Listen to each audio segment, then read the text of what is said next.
अस्सलाम वालेकुम नाज़रीन, कल की वीडियो में हमने आपको साइम अयूब की पीएसएल 10 में वापसी को लेकर एक खबर दी थी। आज उस खबर की एक अपडेट आई है, वो भी हम आपको बताएंगे, लेकिन मेन फोकस हमारा रहेगा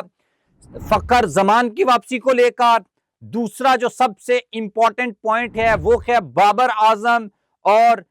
नसीम शाह की परफॉर्मेंस को लेकर, कि वो परफॉर्मेंस के हसूल में अभी तक क्यों नाकाम है। और उससे बड़ी खबर आपको ये बताएंगे कि पाकिस्तान क्रिकेट में जो कुछ चल रहा था,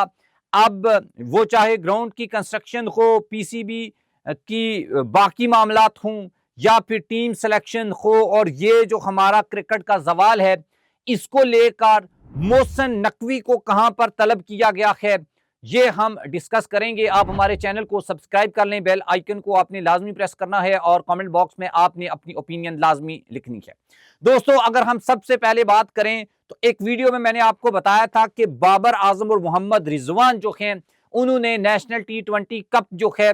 वो नहीं खेला, या वो अभी तक किसी टीम में उन्होंने अपना नाम नहीं दिया था। लेकिन उसके बाद Babar Azam national T20 cup खेलने आ गए, लेकिन रिजवान साहब जो हैं उन्होंने क्लब क्रिकेट खेलना शुरू कर दी, लेकिन पीसीबी के अंडर होने वाले टूर्नामेंट में वो शामिल नहीं हुए। इसके ऊपर उनके ऊपर क्रिटिसिज्म भी हो रहा है कि जनाब ये पीसीबी के अंडर कॉन्ट्रैक्ट में बंदा है और पीसीबी की तौहीन कर रहा है, उनके अंडर होने वाले टूर्नामेंट में शामिल नहीं है। इसको लेकर मैंने एक वीडियो में बात की है, पिछली वीडियो में। अच्छा, उसके बाद अगर हम बात करें, नसीम शाह साहब 4 ओवर में 41 रन पड़े हैं, और ये लाहौर की जो टीम थी,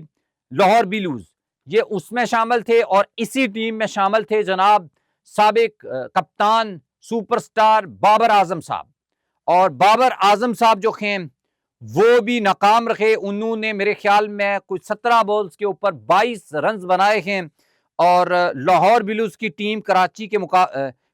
172 के मुकाबले में वो 134 रन के ऊपर आउट हो गई। 18.1 ओवर्स का खेल उन्होंने खेला है, और इसके बाद बड़ी शदीद तनकीद हो रही है। नसीम शाह की बॉलिंग में परफॉर्मेंस वापस नहीं आ रही, और बाबर आजम की बैटिंग में परफॉर्मेंस बराबर नहीं आ रही, और इतने बड़े इंटरनेशनल स्टार्स और उनकी टीम का इस तरीके से हार जाना, ये एक लम्हा फिक्रिया है, और इन खिलाड़ियों की परफॉर्मेंस को लेकर भी कई एक सवालात खड़े करता है। उसके बाद बात करें, आपको पता है इंडिया मीडिया से एक रिपोर्ट आई थी कि पाकिस्तान को बिलियंस रुपीस का नुकसान हुआ है चैंपियन ट्रॉफी की होस्टिंग में। लेकिन और इसके लिए पाकिस्तान की जो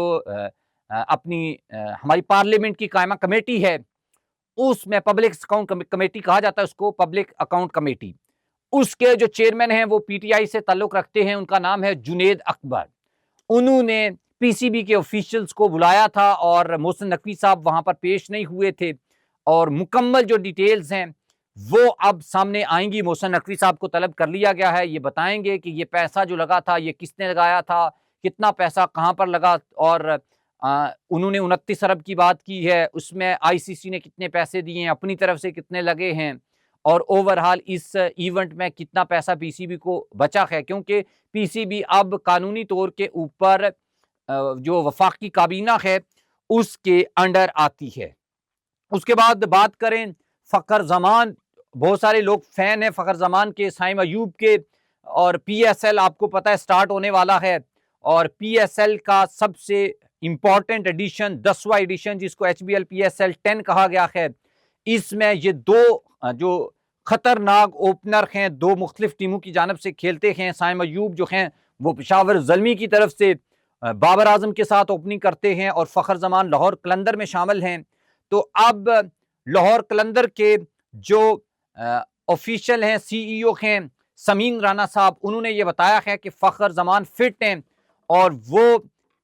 लाहौर कलंदर की नुमाइंदगी करेंगे, और 11 अप्रैल को पहला मैच होगा दफाई चैंपियन हाँ इस्लामाबाद यूनाइटेड और लाहौर कलंदर का मैच होगा, उसमें ओपनिंग करेंगे फखर जमान। साइम अयूब को लेकर अभी भी गैर यकीनी की सूरत हाल है, और अभी तक वो रिहैब तो कर रहे हैं, लेकिन वो इस इवेंट में शामिल हो पाएंगे या नहीं, ये अपनी जगह एक सवाल है, क्योंकि बिग बैश लीग में सबसे ज्यादा जो हैं रन्स बनाने वाले एक बल्लेबाज हैं उनका नाम है बोशम, पता नहीं इस तरह का नाम है, उनको रिजर्व क्रिकेटर के तौर पर टीम में पेशावर ज़ल्मी ने शामिल किया है और वो भी अपनी टीम के लिए या वो ओपनिंग बल्लेबाज और जारहाना बल्लेबाज के तौर के ऊपर माने जाते हैं और उनकी परफॉर्मेंसेस ये बताती हैं। तो इसलिए लोगों ने ये सवाल उठाना शुरू किए थे कि जनाब क्या साइम अयूब ये एडिशन खेलेंगे या नहीं खेलेंगे। तो इस रिजर्व खिलाड़ी और ओपनर को टीम में शामिल करने के बाद अब लोग ये सवाल उठा रहे हैं और हमारी भी जिन लोगों से कुछ से बात हुई है, तो अभी चूंकि साइम अयूब की मेडिकल रिपोर्ट नहीं आई और मजीद जो हैं वो PSL खिलाने के लिए भी उनकी मेडिकल जो रिपोर्ट्स हैं वो ली जा रही हैं और उन मेडिकल रिपोर्ट्स की बिना के ऊपर फैसला होगा। इससे पहले भी बहुत सारे लोग अपनी तरफ से कुछ वही वीडियोस में बताई जा रहे हैं, कोई कह रहा है कि होंगे, कोई कह रहा है नहीं होंगे, कोई कह रहा है कि मतलब मुख्तलिफ तरह जितने मुंह उतनी बातें हैं। लेकिन असल बात यह है कि मेडिकल रिपोर्ट के बाद ही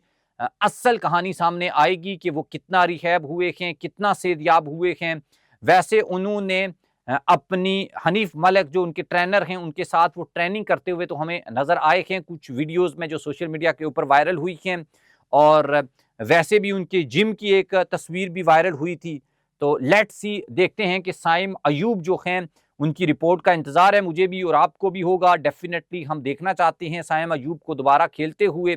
वैसे भी चैंपियन ट्रॉफी में वो मिस हो गए, उसके बाद वो न्यूजीलैंड के दौरे में भी मिस हो गए, तो इस वजह से बहुत सारे लोग उनके फ़ैन हैं। अब दूसरा, इंडियन मीडिया ने जो खबरें फैलाई थी मोहसिन नकवी को लेकर, PCB को नुकसान को लेकर, क्योंकि ये ICC का इवेंट था, इसमें पाकिस्तान को नुकसान होने का तो सवाल ही पैदा नहीं होता। हाँ, पाकिस्तान ने जो ग्राउंड्स बनाए हैं, स्टेडियम्स जो बनाए हैं, उनकी रेनोवेशन की है, तो वो तो हमने अपने लिए की है, उसमें तो हम उसके बाद भी खेलेंगे या खेल रहे हैं। अभी 13 मैचेस हैं PSL के लाहौर कदाफी स्टेडियम में, तो उस चीज़ को तो ज़ाहिर काउंट नहीं करना। और पैसे को लेकर, पैसा तो PCB ने लगाया है, रेनोवेशन और कुछ दीगर चीज़ों से मुतल्लक शायद ICC ने भी कुछ पैसा पाकिस्तान को दिया हो और होस्टिंग जो राइट्स हैं वो रॉयल्टी पाकिस्तान को मिली होगी। इसके ऊपर एक मुकम्मल मेरे ख्याल में वीडियो बनाने की ज़रूरत है। अगर आप कमेंट्स बॉक्स में तकरीबन 100 कमेंट्स आया तो हम इसके ऊपर इंशाल्लाह एक प्रॉपर वीडियो बनाएंगे कि जनाब PCB को क्या मिला और क्या खोया है, और बाकी भी जो पब्लिक अकाउंट कमेटी की जो भी रिपोर्ट आएगी वो भी हम आपके साथ शेयर करेंगे और आपको बताएंगे कि टीम हमारी इस हाल में जो पहुंची है इसके ऊपर पार्लियामेंट की जो कमेटी है वो इसके बारे में क्या ओपिनियन रखती है। और कुछ लोग ये कहते हैं कि इल्ज़ाम लगाते हैं मोहसिन नकवी ने पैसा बनाया है, उससे मुतल्लक भी रिपोर्ट आ जाएगी, वो भी हम आपके साथ शेयर करेंगे।